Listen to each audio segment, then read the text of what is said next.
MA পাশ করে বাড়িতে বসে আছি। রোজগার বলতে খালি বিকেলে দুটো ছাত্র পড়াই।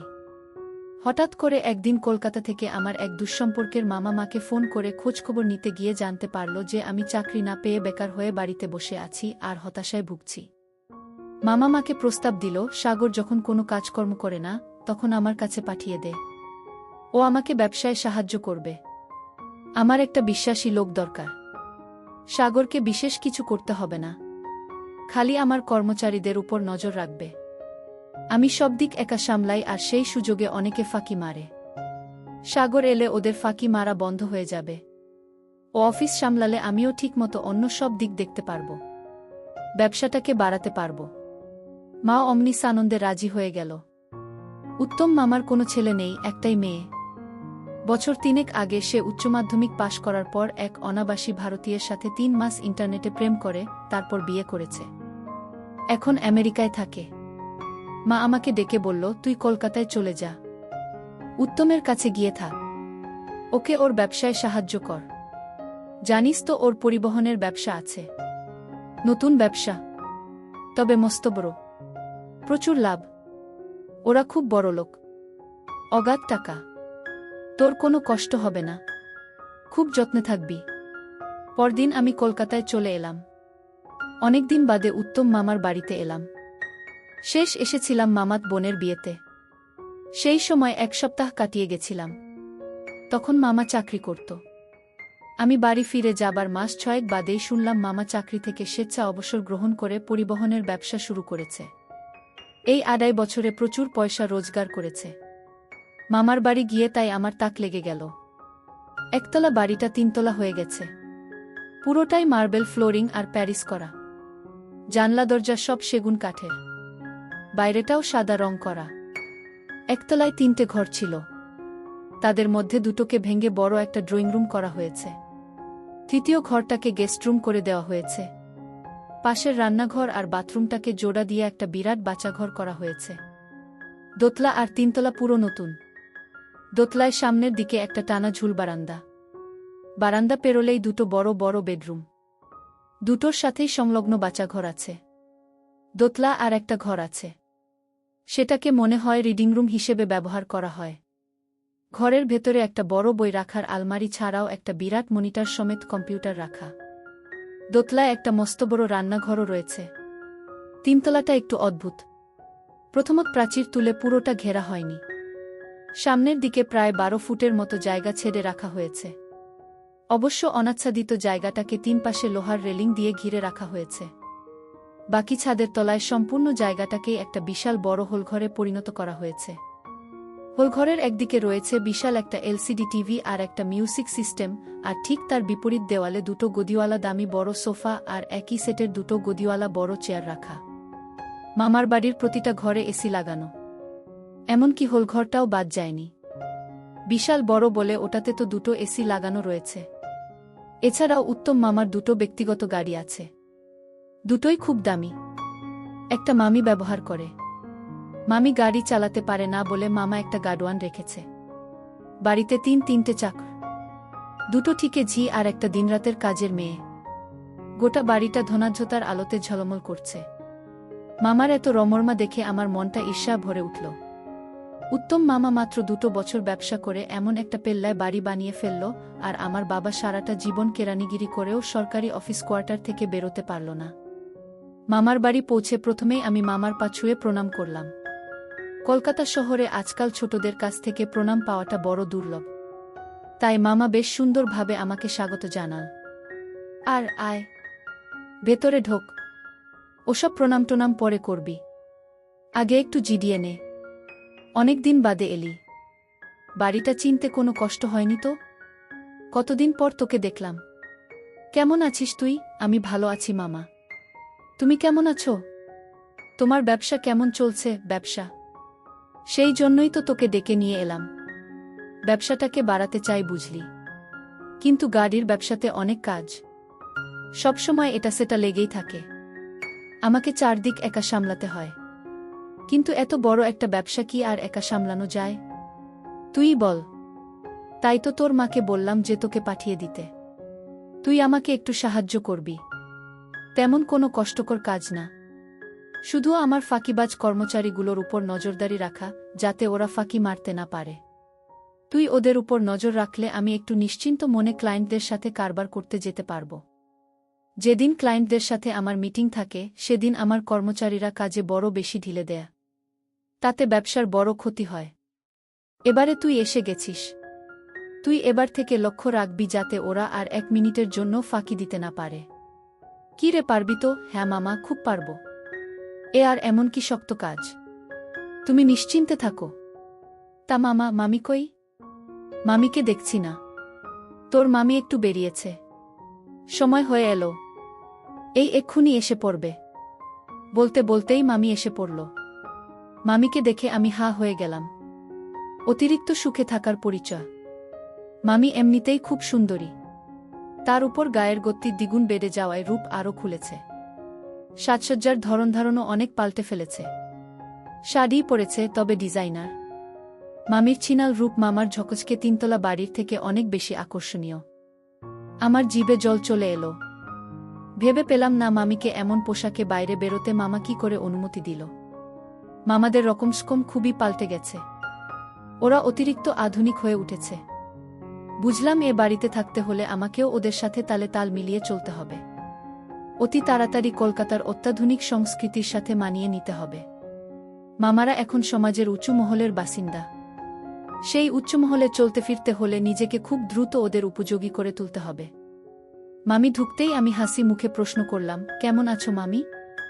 এত মুটিয়ে গেলে কিভাবে? আর বলিস না রে, গত বছর আমেরিকা গেছিলাম।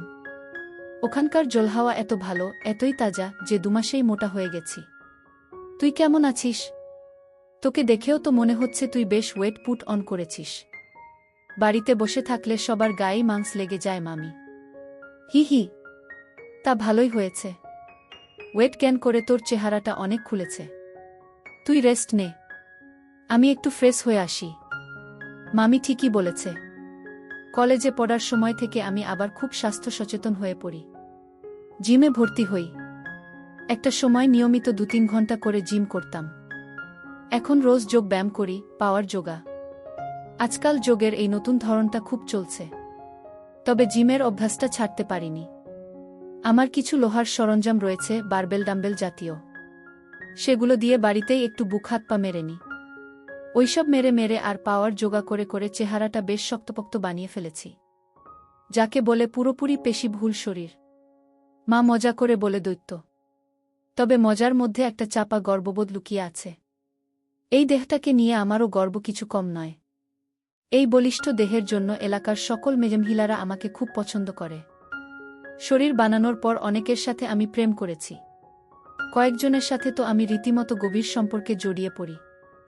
আমার আবার রোগাসোগা কমবয়সী মেয়ের থেকে মোটাসোটা মহিলাই বেশি পছন্দ। পরদিন সকালে ঘুম থেকে উঠে সদ্য যোগ শেষ করে ফ্রি হ্যান্ড শুরু করেছি, এমন সময় ঘরের দরজার দিকে আমার চোখ গেল। দেখি দরজায় ঠেস দিয়ে দাঁড়িয়ে মামি মুগ্ধ চোখে আমার ব্যায়াম করা দেখছে। সকাল সকাল আমার ঘরের দরজায় মামিকে দেখে আমি কয়েক সেকেন্ডের জন্য মেরে গেছিলাম। কিন্তু চট করে নিজেকে সামলে নিয়ে জিজ্ঞাসা করলাম, আরে মামি, তুমি কখন এলে? দেখতে পাইনি তো। ঘুমটা হঠাৎ করে ভেঙে গেল। এমনিতে আমি একটু বেলা করে উঠি, কিন্তু আজ কেন জানি না ঘুমটা ভেঙে গেল। তারপর আর কিছুতেই ঘুমোতে পারলাম না। কিন্তু সকালে উঠে বেশ ভালোই লাগছে, বেশ একটা ফ্রেশনেস ফিল করছি। সকালের সাইডটাও দেখছি খুবই অ্যাট্রাকটিভ। এবার থেকে আমি সকালেই উঠব, বলে মামি মিটিমিটি হাসতে লাগল।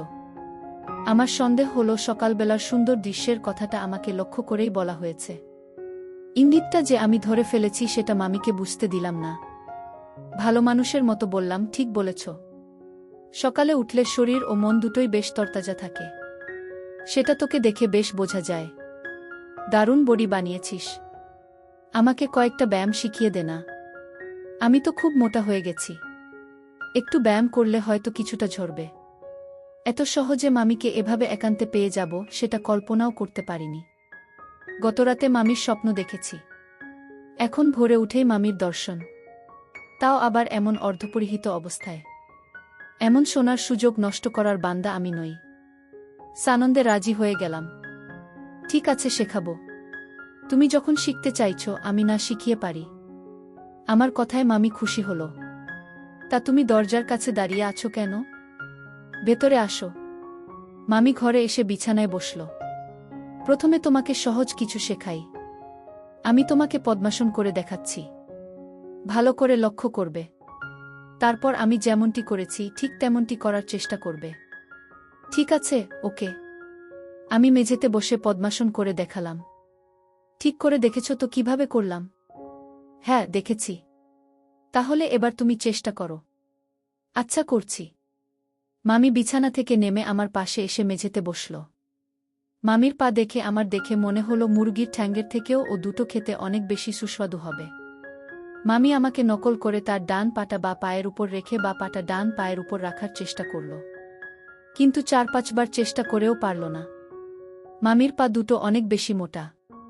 তার মোটা মোটা থাইয়ের আয়তন এত বেশি যে এক থাইয়ের উপর একটা পা রেখে অপর থাইয়ের উপর দ্বিতীয় পাটা তুলতে পারছে না।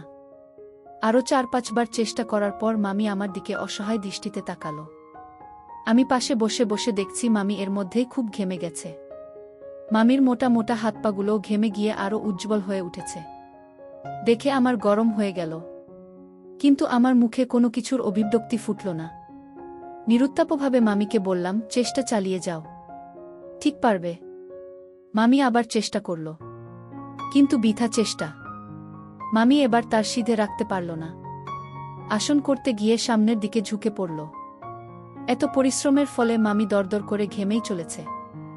আমি আর অপেক্ষা করলাম না। সাহস করে সোজা হাত বাড়ালাম। পিঠে হাতটা রেখে বললাম, শরীরটাকে সামনে ঝুঁকিও না।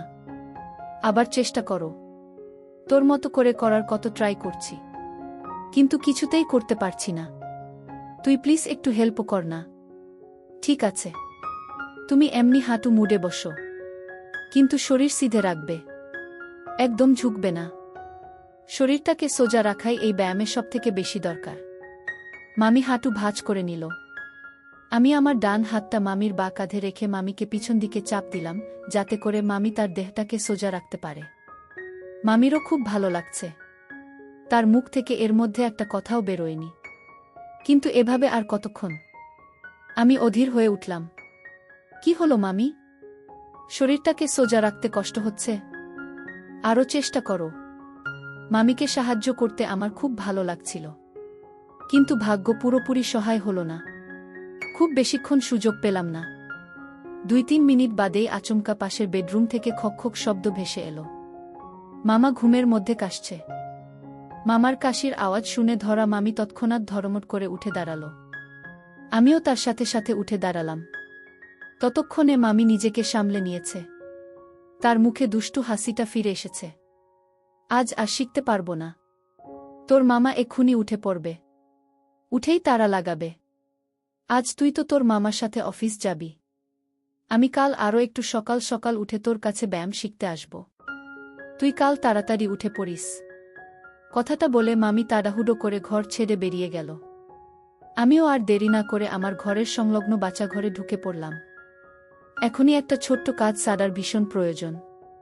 বাচ্চাঘর থেকে স্নানটান সেরে বেরোতে বেরোতে 9টা বেজে গেল। চটপট নাস্তা করে উত্তম মামার সাথে অফিসে বেরিয়ে পড়লাম।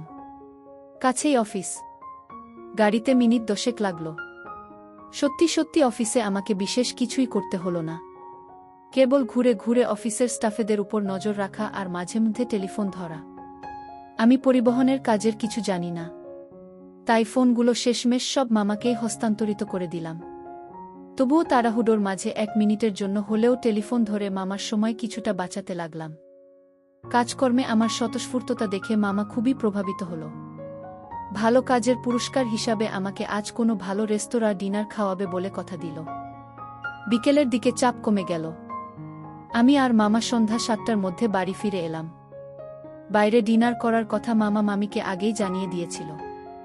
আমরা গিয়ে দেখলাম মামি বেডরুমের দরজা ভিজিয়ে সাজছে। মামা বেডরুমে ঢুকে গেল। আমিও পোশাক বদলাতে নিজের ঘরে ঢুকে পড়লাম। পোশাক পরিবর্তন করার আগে বাচ্চাঘরে গেলাম। একটা জিন্স আর টি শার্ট গায়ে চড়িয়ে নিলাম। আমার জামাকাপড় পরতে বেশি সময় লাগে না। মামা মামির কিন্তু হয়নি। আমি স্টাডি রুমে গিয়ে কম্পিউটার খুলে ইন্টারনেট সার্ফ করতে লাগলাম। আধ ঘন্টা বাদে মামা মামি দুজনেই একসাথে বেডরুম থেকে বেরোল। মামা কালো স্যুটটাই পরেছে। যদিও মামা খুব হাসিখুশি মানুষ, কিন্তু স্যুট পরায় চেহারায় গাম্ভীর্য চলে এসেছে। বেশ একটা ভারিক্কি ভাব। কিন্তু আমার গুরুগম্ভীর মামাকে কেউ লক্ষ্য করবে না, কারণ আমার সুন্দরী মামি একটা গাঢ় নীল রঙের স্বচ্ছ সিফন ডিজাইনার শাড়ি পরেছে। আমার সকালবেলার কথা মনে পড়ে গেল। আমি চটপট নিজেকে সামলে নিলাম। এখন ফুলে গেলে একটা কেলেঙ্কারি হবে। আর এমনিতেও আমি লক্ষ্য করেছি মামি যতই নরম কাপড় চোপড় পরুক আর সকালে এসে আমার সেবা নিক, মামার সামনে কিন্তু সৎ হয়ে থাকতেই পছন্দ করে। হয়তো সেই কারণে মামা মামির উপর কোনো সন্দেহ করে না, তাকে এমন পোশাক আশাকে বাইরে বেরোতে দেয়। তাই আমি জানি মামার সামনে হাত দেবার সুযোগ খুব একটা পাব না। আমরা মামার গাড়িতে উঠে বসলাম। আমি মামার সঙ্গে সামনের সিটে বসলাম। মামি গিয়ে পিছনের সিটে একা বসল। আমরা আসলে কোনো রেস্টুরেন্টে নয়, পার্ক স্ট্রিটে একটা নামকরা পাবে যাব। কলকাতার রাস্তাঘাট কোনোকালেই খুব একটা ফাঁকা থাকে না, তাই সল্টলেক থেকে গাড়ি করে পার্ক স্ট্রিট পৌঁছতে আধ ঘন্টা লাগল। পাবে পৌঁছেই মামা ড্রিঙ্কসের অর্ডার দিল, সাথে চাট হিসাবে চিকেন তন্দুরি নিল। মামা মামি দুজনেই ভালো লাল পানি খায়। মামাকে তো ট্যাঙ্কির সাথে তুলনা করা যায়। 1 ঘন্টার মধ্যেই 4 বার খেয়ে নিল। এত তাড়াতাড়ি শেষ করতে আমি কাউকে কখনো দেখিনি। আমারও লাল পানি খাওয়ার অভ্যাস আছে, তবে আমি মামার মতো অত দ্রুত খেতে পারি না। আমি পানি খাই ধীরে সুস্থে। মামিও আমার মতোই আস্তে আস্তে খান। তাই 1 ঘন্টায় আমাদের মাত্র 2 পেগ শেষ হল। মামা যেমন তাড়াতাড়ি খায় তেমনি তার তাড়াতাড়ি চড়ে, তবে সাংঘাতিক কিছু চড়েনি। 1 ঘন্টা বাদে সিটে বসে অল্প অল্প ধুলতে লাগল। পাবের ঠিক মাঝামাঝি গোল করে একটা ছোট্ট নাচার জায়গা করা হয়েছে। সেখানে কিছু পুরুষ মহিলারা নাচছে। মামির শখ হলো সেও নাচবে, কিন্তু মামার লাল পানি ছেড়ে ওঠার কোনো ইচ্ছে নেই। আজ খুব খাটাখাটনি গেছে, শরীরটা ভীষণ টায়ার্ড। তুমি সাগরকে নিয়ে যাও, আমি এই বেশ ভালো আছি। আমার মনটা উৎফুল্ল হয়ে উঠল। ভেবেছিলাম আজ আর কিছু হবে না, কিন্তু মেঘ না চাইতেই জল। সুযোগ মামাই আমাকে দিচ্ছে, কিন্তু একটা সমস্যা আছে। আমি নাচতে জানি না। ন্যাকা ন্যাকা গলায় নিজের সমস্যার কথাটা জানালাম। মামা, আমার নাচতে যেতে কোনো আপত্তি নেই, কিন্তু মুশকিল হচ্ছে আমি কোনোদিন নাচিনি। আমার কথা শুনে মামা হা হা করে হেসে দিল। আরে ওটা কোনো ব্যাপার না, এখানে কেউই তেমন নাচতে পারে না। তুই খালি কোমর দোলাবি, তাহলেই হবে। এবার মামি বলে উঠল, তোর চিন্তা নেই, তোকে কেউ লক্ষ্য করবে না। সবাই নিজের ডান্স পার্টনার নিয়েই ব্যস্ত থাকে। অন্যরা কে কি করছে কিচ্ছু দেখে না। এমনিতেই জায়গাটা অন্ধকার, তুই তাই যা ইচ্ছে করতে পারিস। মামির কথার লুকোনো অর্থটা বুঝতে আমার অসুবিধা হলো না, তবে মামা কিছু ধরতে পারল না। সরল মনে আমাকে তার বউয়ের সাথে নাচতে পাঠিয়ে দিল। আমি আর মামির ডান্স ফ্লোরে গিয়ে নাচতে শুরু করে দিলাম। লক্ষ্য করলাম ডান্স ফ্লোরে সত্যি সত্যি কেউ কারুর দিকে নজর দিচ্ছে না। সবাই আপন আপন সঙ্গীর সাথে নাচতে ব্যস্ত। ডান্স ফ্লোরটা ভালোই অন্ধকার। আমাদের সিটটা ডান্স ফ্লোর থেকে বেশ দূরে। ওখান থেকে আমার ধীরে ধীরে মাতাল হতে থাকা মামা কোনো কিছু দেখতে পাবে বলে মনে হয় না। আমি আর মামি এমন সুবর্ণ সুযোগের পূর্ণ সদ্ব্যবহার করতে ছাড়লাম না। মামি একদম আমার কাছে থেকে নাচতে লাগল। কানে ফিসফিস করে বললাম, এবার ঘুরে গিয়ে আমার দিকে পিছন ফিরে নাচো। অমনি মামি এক আদর্শ সহযোগীর মতো আমার কথা অনুসারে ঘুরে গিয়ে পিছন ফিরে নাচতে শুরু করল। কিন্তু এভাবে বেশিক্ষণ ডান্স ফ্লোরে এক জায়গায় দাঁড়িয়ে থাকা যায় না। আশেপাশের লোকজনের দৃষ্টি পড়ে যেতে পারে, তবে পড়লেও যে খুব একটা ক্ষতি হবে বলে মনে হলো না।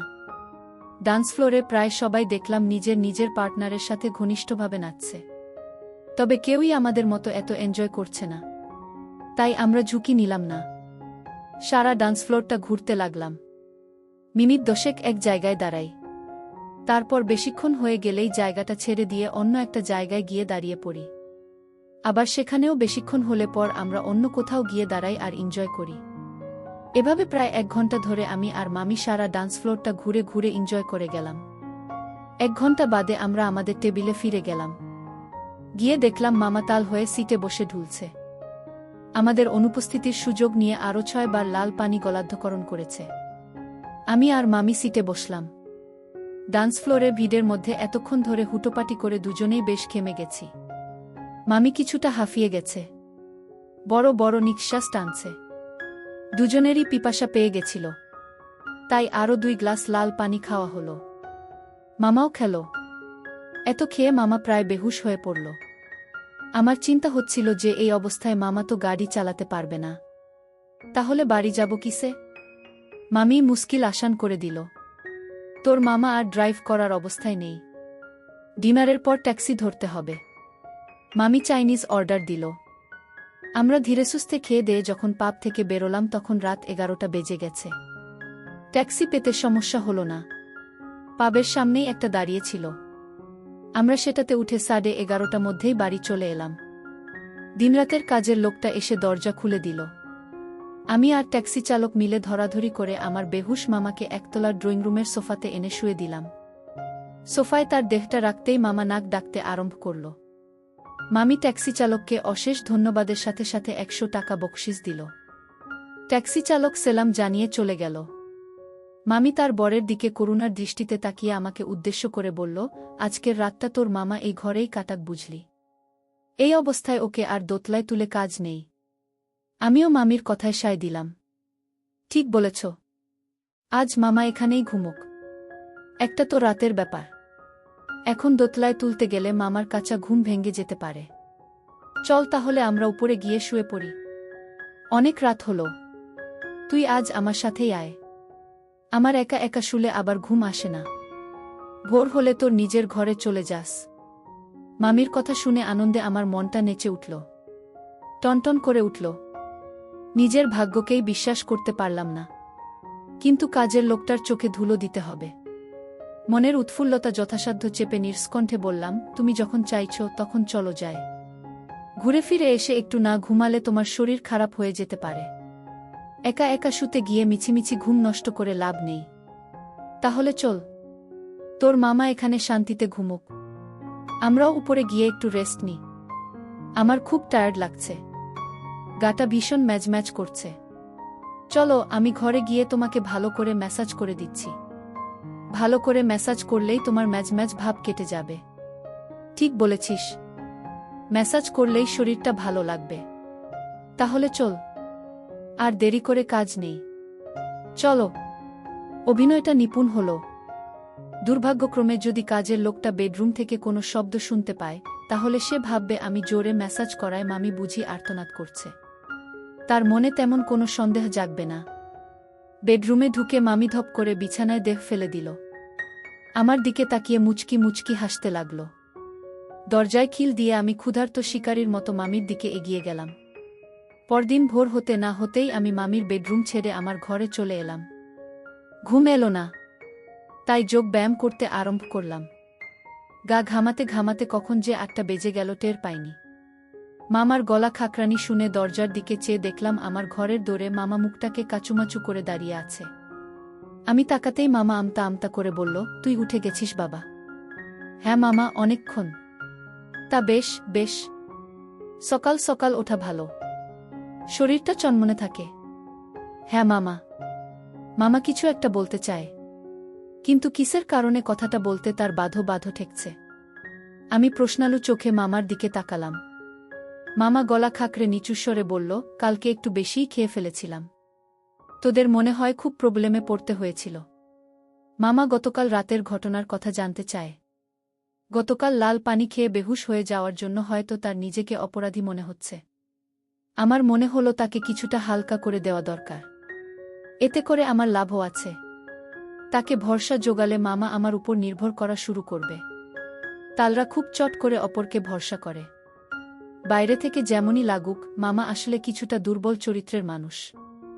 এমন একটা নরম লোক যে কি করে মাত্র 2.5 বছরের মধ্যে এত বড় একটা ব্যবসা গড়ে তুলতে পারে, সেটা আমার মাথায় ঢোকে না। আমি গতরাতেই ভেবে ফেলেছি যে নিশ্চিন্ত মনে যদি মামিকে পেতে যাই, তাহলে যেভাবেই হোক মামাকে হাত করতে হবে। একবার মামার আস্থাভাজন হয়ে উঠলে আমি সমস্ত সন্দেহের ঊর্ধ্বে থাকতে পারব। এছাড়াও আমার একটা দ্বিতীয় অভিসন্ধি আছে। দুর্বল চরিত্রের লোকেরা খুব সহজেই পরের উপর অত্যন্ত নির্ভরশীল হয়ে পড়ে। বিশেষ করে লোকটা যখন পার তাল, তখন সে অতি সহজেই পরের মুখাপেক্ষী হয়ে ওঠে।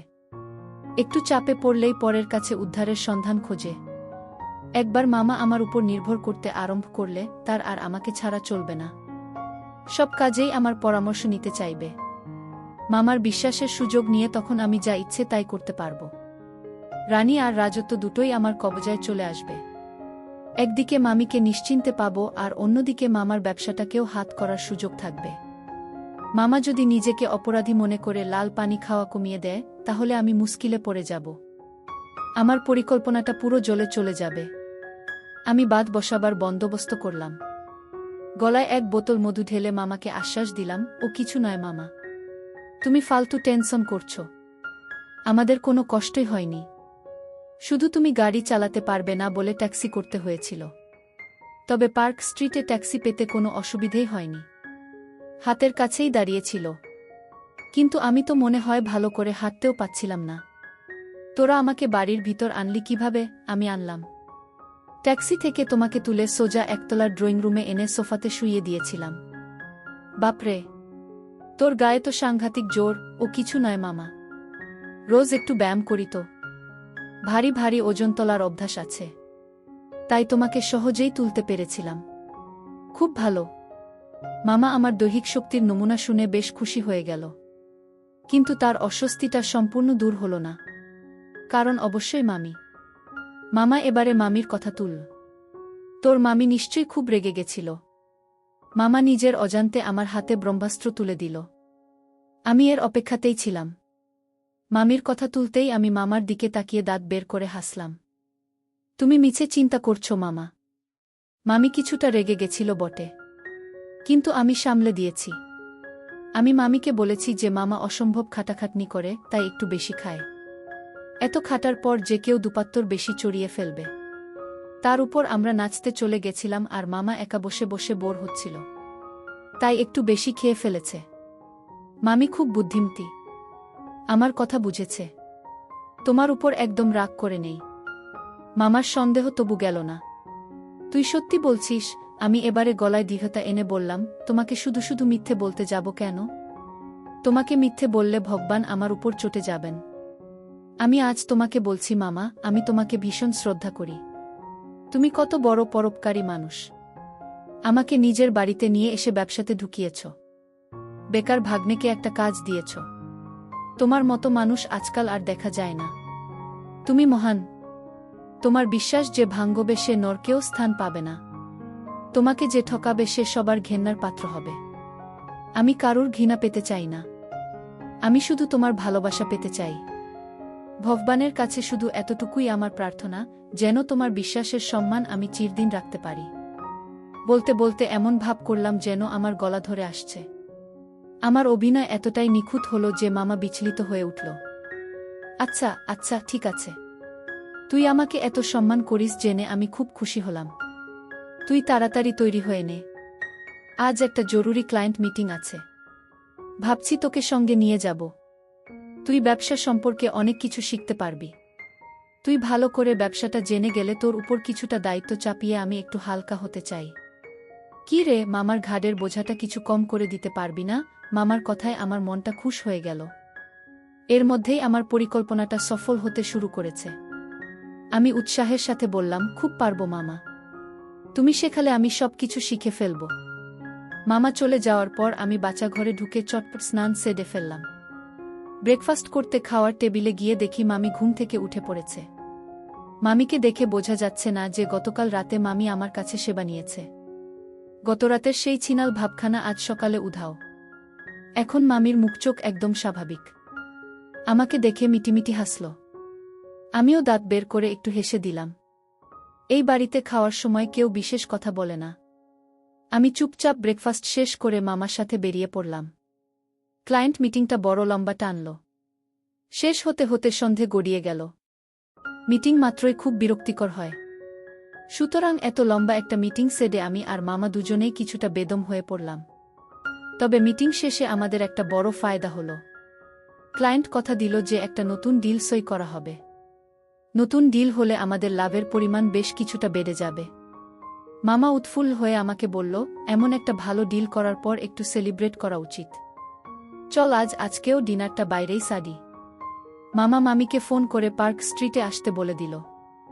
ডিলের কথাটা বলে পার্ক স্ট্রিটের এক বড় চাইনিজ রেস্টুরেন্টে ডিনার করার পরিকল্পনাটা মামিকে জানিয়ে দিল। আমরা পার্ক স্ট্রিটে পৌঁছানোর মিনিট 10 বাদে মামিও চলে এলো। গতকালের মতো আজও একই রকম সিফনের স্বচ্ছ শাড়ি পরে এসেছে। আমরা তিনজনে চাইনিজ খেতে রেস্টুরেন্টে ঢুকলাম। মামা জাততাল। ডিনারে চিকেন চাউমিন, চিলি চিকেন আর শেচওয়ান চিকেনের সাথে সাথে এক বোতল পানি অর্ডার দিয়ে দিল। হে হে করে হাসতে হাসতে বলল, পানি ছাড়া কি আর সেলিব্রেশন হয়? গতদিনের মতো আজকেও মামা খাবারের থেকে লাল পানিই বেশি খেল। অত বড় বোতলটা প্রায় একাই শেষ করে দিল। আমি আর মামি খালি 2 গ্লাস করে গলায় ঢাললাম। 1.5 ঘন্টা বাদে যখন ডিনার শেষ করে আমরা টেবিল ছেড়ে উঠলাম, তখন মামা আবার হুঁশ হারিয়ে ফেলেছে। আমাদের আবার ট্যাক্সি ধরতে হলো। আমি আর মামি গতকালকের পাবের কাজটা আজ ট্যাক্সিতে করলাম। গতকাল পাবের ডান্স ফ্লোরে সবার মাঝে নাচার ছলে খুবই রোমাঞ্চ বোধ করেছি। আবার অমন একটা রোমাঞ্চকর অভিজ্ঞতার মধ্যে দিয়ে যাওয়ার লোভ সামলাতে পারলাম না। তাই মামাকে ট্যাক্সিতে সামনের সিটে ড্রাইভারের পাশে ফেলে আমি মামিকে নিয়ে পিছনের সিটে বসলাম। ট্যাক্সিতে ওঠার আগে আমি ড্রাইভারকে অতিরিক্ত বকশিসের লোভ দেখিয়ে রেখেছি। পিছনের সিটে আমরা কিছু করলে ওর সমস্যা হওয়ার কথা নয়। ট্যাক্সি চালু হতেই মামি নিজে থেকেই ঢলে পড়ল। আমিও সঙ্গে সঙ্গে কাজ শুরু করে দিলাম।